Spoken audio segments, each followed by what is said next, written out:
Hello, કેમ છો? તો આજે શું બનવાનું છે? ભીંડી. ભીંડા લગભગ બધાને ભાવતા, પણ મારા ઘરમાં ઊંધું છે, કોઈને ભાવતા નથી મારા સિવાય. પણ અમે હમણાં બહાર ગયેલા ત્યારે ક્રિસ્પી ભીંડી ખાધેલી ને ત્યાં બધાને થોડી ક્રિસ્પી ભીંડી સારી લાગી હતી, સ્નેહને ને ચાહતને કમલેશને. તો મેં કીધું ચલો આજે એવી કંઈક ટ્રાય કરીએ. તો ક્રિસ્પી ભીંડી બનાવવાની છું હું આજે. તો એના માટે ભીંડા મેં લઈ લીધા છે અને પતલી પતલી સ્લાઈસ કરવાની છે. બધી સ્લાઈસ કરીને એમાં બધા સ્પાઇસીસ ને બધું એડ કરીશું. નોર્મલી બધા ડીપ ફ્રાય કરીને બનાવતા હોય છે, પણ હું હેલ્ધી વે બનાવીશ. થોડી ડીપ ફ્રાય કરવાને બદલે એર ફ્રાયરમાં કરીશ.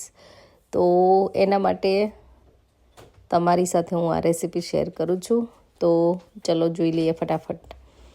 તો સૌથી પહેલાં મેં ભીંડી બધી આવી રીતે પતલી પતલી સ્લાઇસમાં કરી લીધી છે કટ. હવે એમાં બધા આપણે મેં કીધું એમ સ્પાઇસીસ એડ કરવાના છે. તો શું સ્પાઇસીસ આમાં એડ કરવાના છે? તો સોલ્ટ, બધા નોર્મલ મસાલા જે તમે શાક બનાવવામાં યુઝ કરો નોર્મલી એ જ બધા યુઝ કરવાના છે. જીરા પાવડર લઈ લીધો છે, સોલ્ટ, હળદર થોડી અને લાલ મરચું થોડું. તમે બધા સ્પાઇસીસ તમારી ચોઈસ પ્રમાણે, તમારા ટેસ્ટ પ્રમાણે એડજસ્ટ કરી શકો છો ઓફકોર્સ, કેમ કે બધાના ટેસ્ટ અલગ અલગ હોય. એમાં મેં થોડો ચણાનો લોટ એડ કરી દીધો છે અને થોડો રાઈસ ફ્લાવર એડ કરીશું, કારણ કે રાઈસ ફ્લાવરથી ક્રિસ્પી સરસ બને છે એટલા માટે. તો આ બધા જ મસાલા સરસ રીતે આપણે હવે મિક્સ કરીશું ભીંડી સાથે, કે એકદમ નાઇસલી કોટેડ થઈ જાય સરખી રીતે. તો મેં ઉપરથી લેમન જ્યુસ એડ કર્યું છે, થોડું તેલ એડ કર્યું છે. ખાંડ તમારે નાખવી હોય તો ટેસ્ટ એડજસ્ટ કરવા માટે થોડી એડ કરી શકો છો. અને મેં થોડી ગાર્લિક ચટણી પણ એડ કરી હતી. તો આવી રીતે બધું મિક્સ કરીને એકદમ કોટ થઈ ગયું છે. હવે આપણે એને બેકિંગ ટ્રે અથવા તો એર ફ્રાયરમાં, હું એર ફ્રાયરમાં કરવાની છું એટલે હું એર ફ્રાયરમાં મૂકીશ. બાકી તમે ઓવન હોય તો ઓવનમાં પણ કરી શકો છો. સરસ ક્રિસ્પી બને છે. તો આવી રીતે સરસ રીતે ગોઠવીને હું એર ફ્રાયરમાં મૂકી દઈશ એટલીસ્ટ 10 મિનિટ માટે, કેમ કે ભીંડીને ચડતા પછી ક્રિસ્પી થતાં થોડી વાર લાગે એટલા માટે. અને 200 ડિગ્રી ટેમ્પરેચર રાખીશ. તો આવી રીતે મેં ભીંડી ગોઠવી દીધી છે, એર ફ્રાયરમાં મૂકી દીધી છે, એર ફ્રાયર ચાલુ કરી દીધું છે. વચ્ચે વચ્ચે તમે ઓફકોર્સ ચેક કરી શકો છો, કેમ કે બધાના ટેમ્પરેચરને અલગ અલગ હોય એટલા માટે. હવે એની સાથે બનવાની હતી કઢી. કઢીની રેસીપી મેં ઘણી બધી વાર શેર કરેલી જ છે. આ ગુજરાતી કઢી બનવાની છે, યલો કલરની કઢી. ઘણાને યલો ભાવતી હોય છે, ઘણા વ્હાઈટ બનાવતા હોય છે. તો ડિપેન્ડ્સ ઓન ઓકેઝન. ક્યારે હું વ્હાઈટ પણ બનાવું છું, પણ નોર્મલી જ્યારે ખાવાની હોય ખીચડી કઢી અથવા તો રોટલા સાથે, તો યલો કઢી અમને વધારે ભાવતી હોય છે એટલા માટે.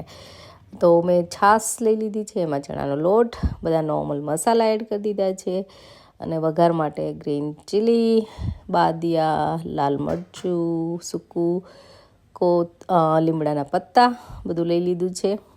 વઘાર માટે મને ઘી અને તેલ બે મિક્સ ગમે છે કઢીમાં, એટલા માટે હું બે મિક્સ લઉં છું. તમે ખાલી તેલ અથવા તો ખાલી ઘી પણ લઈ શકો છો, તમારા ઉપર છે. પણ ઘીની ફ્લેવર કઢીમાં સરસ લાગતી હોય છે એટલા માટે મને ગમે છે. તો હું બે વસ્તુ યુઝ કરું છું. તો તેલ આવી જાય પછી રાઈ, જીરા, જે નોર્મલ આપણે વઘાર કરીએ એ જ વઘાર કરવાનો છે. મેં ઘણીવાર કીધેલું છે કે હું મેથીનો મસાલો, અથાણોનો જે આચાર મસાલો આવે એ પણ ઘણીવાર એડ કરતી હોઉં છું. પણ આજે મેં દળેલી મેથી જ એડ કરી દીધી છે. એનાથી ફ્લેવર સરસ આવે છે. તમે આખી મેથી નાખો ને તો પણ સરસ લાગે છે, પણ ઘણીવાર મોઢામાં આવે તો ઘણાને ગમતી નથી હોતી. એટલે આ જે મેથી આમાં ચડે ને એનાથી ટેસ્ટ ને સરસ આવે છે. બધા સૂકા મસાલા અને કઢીનું જે મિક્સચર બનાવ્યું હતું બધું એડ કરવાનું છે અને કઢીને ઉકાળીશું. ગોળ ઓફકોર્સ એડ કરવાનો છે, કેમ કે કઢી ખાટી મીઠી હોય છે ગુજરાતીની. અને હવે બનવાનો છે રોટલો, બાજરાનો રોટલો. કઢીને રોટલો મને બહુ જ ગમે છે ખાવાનો.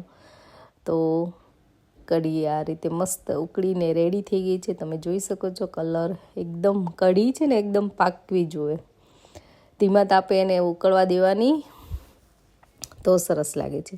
તો આ રીતે રોટલો કઢીને ક્રિસ્પી ભીંડી થઈ ગઈ છે રેડી. ખરેખર ભીંડી સરસ બની હતી. તમે ટ્રાય કરજો એર ફ્રાયરમાં વિધાઉટ ફ્રાય, અને સરસ લાગે છે. સ્નેહ આજ શું ખાય છે? આ તા બેન પડી ક્યાં ગઈ બેન? પાર્ટીમાં જાય સાજે કા? ચાંદને પાર્ટીમાં જવાનું. તમારે પાર્ટીમાં જવાનું, પાર્ટીમાં ખાશે. બર્થડે પાર્ટીમાં જવાનું છે. જો રોટલો, ક્રિસ્પી ભીંડી, કઢી, લસણની ચટણી, ગોળ. આજે દેશી ભોજન હે ને? ફ્રાઈડે ફળી ગયો. ફ્રાઈડે ફળી ગયો. ફ્રાઈડે ફળી ગયો. એટલે બોલો ફ્રાઈડે ફળી ગયો. સ્નેહ ન ફળે એનું શું પણ? સ્નેહનું છે જ ને, ફળે જ ને. એ ગોળ રોટલો કેવી મજા આવે સ્નેહ? મજા આવે સ્નેહ? જો તો આવા જ સરસ વિડીયો જોવા માટે ડોન્ટ ફર્ગેટ ટુ સબસ્ક્રાઈબ વિદેશમાં વતન, અને તમારો support is everything. Thank you so much.